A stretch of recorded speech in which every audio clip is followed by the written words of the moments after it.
प्रिय बंधु नमस्कार। मु उमेद पीएस मीडिया प्रशिक्षण साथी यूट्यूब चैनल रे आपण को स्वागत। आज चिंता मु जीसु को आह्वान ग्रहण करने को प्रस्तुत कि माथ्यू 4 अध्याय 12 पद ठारू 25 पद पर्यंत।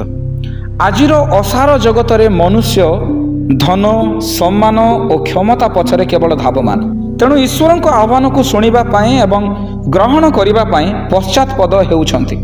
ताहा सेमानक पई गुरुत्वपूर्ण नुहे।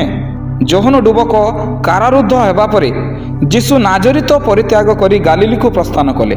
पुणी निकटवर्ती स्थान मानकु जाई सुसमाचार घोषणा करी कहिले, मन परिवर्तन कर, कारण स्वर्ग राज्य सन्निकट।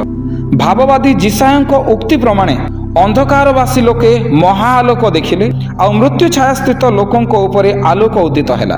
जीसु मध्य लोक मानकु मन परिवर्तन करने को आह्वान देवा सहित पीड़ित मानकु सुस्थ करी विभिन्न स्थान को भ्रमण करने को लागिले। जीसु गालिली समुद्र कूଳରେ पितर और ताहांकर भाई आंद्रियाଙ୍କୁ माछ धरुथिबा देखि कहिले, मोहर अनुगमन कर, मु तुम मानकु मनुष्य धरिबा सिखाइबी। परे जाकुब और ताहांक भाई जोहन को देखि डाकिले। मनुष्य धरिबा परी एक कष्टदायक कार्य संपर्क में से माने प्रश्न करि नथिले। मूसा जलंता बोदा निकट में आहूत हेले। दाऊद इस्राएल उपरे राज्य करिबा पाई मनोनीत हेले एवं छोट सामुएल, ताड़नाकारी साउल और चिकित्सक लूक मध्य ईश्वरंकर द्वारा आहूत हेले। जीसुंकर अनुगमन करिबा सहज विषय नथिला, कारण सेथिरे अछि त्याग, आत्म अस्वीकार, पुणे क्लेशपूर्ण जीवन। तथापि सरल विश्वास और निस्वार्थ बाध्यता सेमानकु जीसुंकर अनुगमन करने को पथ कढ़ाई नहीं एवं मनुष्य धरिबा भली गुरुत्वपूर्ण कार्य निमंते उत्साहित करिथिला।